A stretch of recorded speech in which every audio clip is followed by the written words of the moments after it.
Это масштабная акция по уборке и благоустройству общественных территорий. Местные жители и волонтеры собрались в городском парке, чтобы совместными усилиями сделать любимое место отдыха чище. В данном мероприятии участвуют 6 жителей города, организации, подведомственные учреждения и непосредственно коллектив администрации. Именно в парке проходит так, как ранее эта территория была благоустроена в рамках городской среды в 2019 году.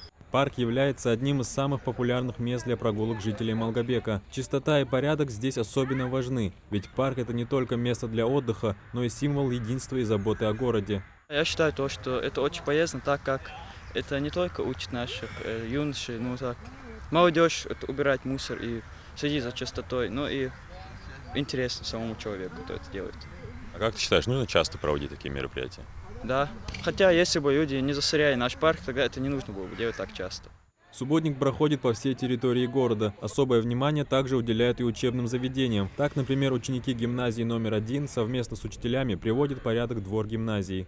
Я считаю, что надо чаще и больше масштабнее проводить субботники, потому что наш город и так очень знаменитый город, потому что город это воинской славы. Я считаю, что надо больше проводить субботники, чтобы город был чище, чтобы люди тоже были здоровее, потому что как-никак мы дышим этим воздухом, мы живем в этом городе, и мы должны, чтобы этот город стал лучше и чтобы он процветал. Одновременно с этим в сельском поселении Средние Очулки у Дома культуры также проходит субботник. Участие принимают общественные деятели и волонтеры, которые работают в рамках программы комфортной городской среды. Также они отмечают, что активно идет голосование по отбору общественной территории.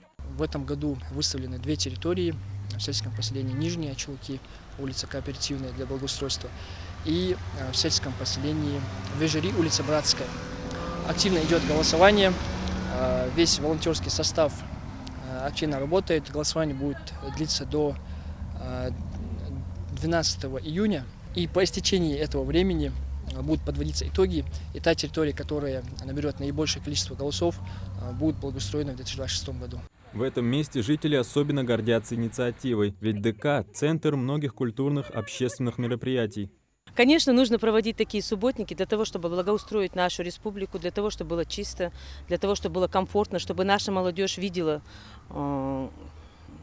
будущее поколение видело, как нужно жить. Это настоящий пример активной гражданской позиции. Сегодняшний субботник – важный шаг в развитии республики.